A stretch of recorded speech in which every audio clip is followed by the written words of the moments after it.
It is my huge honor to be with you today. This is a global moment.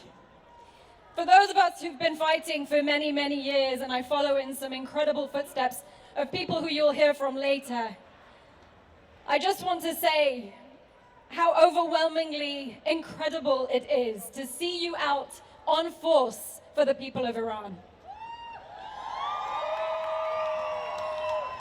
Just 2 months ago, I was sitting in San Diego at Comic-Con promoting the show that I'm currently on.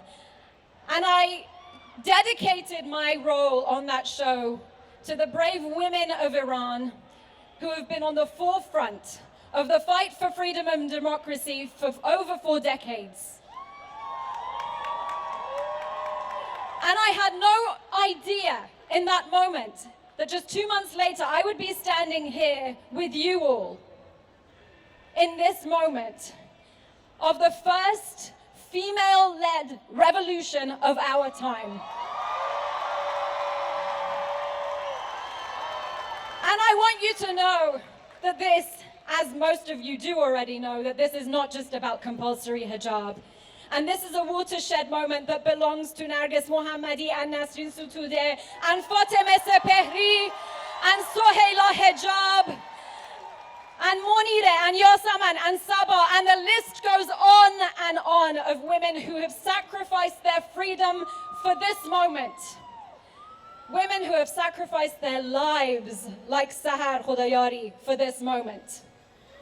So we owe it to them to rise up, and I am so happy to see this global movement. And we cannot let it die out, because as I said, it's not just about compulsory hijab, it's about the fact that women don't have any laws in Iran to protect them from domestic violence. They can't dance in the street, they can't sing solo in the street, they can't ride a bicycle, they can't become president, they can't become judge, they can't become members of the Guardian Council, they can't become supreme leader, they have no control over their own destiny, and yet they are more educated than the men of Iran. And when they say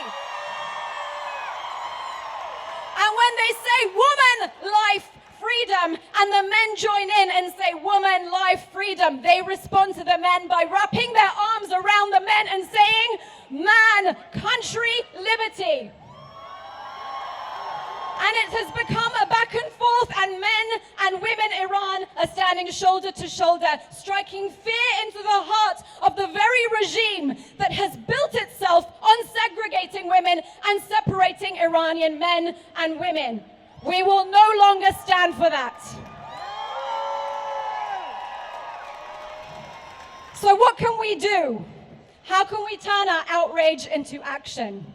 I want you all to call your representatives. I want you to demand that they create an international mechanism for accountability of human rights violations in Iran. Enough is enough. Stand with the people of Iran and not with the regime. Because what we're seeing right now is not the Islamic Republic of Iran, it's the Islamic Republic versus Iran. And the final thing I want to say, sign the petitions, keep hashtagging. Do you know why? Because united we are stronger. We get to 1 million number on a petition, people hear our voices more strongly and more forcefully. So please don't think that the hashtag Mahsa Amini isn't impacting. 150 million hashtags have made a difference. And I want you to continue. I love you and I love the people of Iran. I will stand by them forever.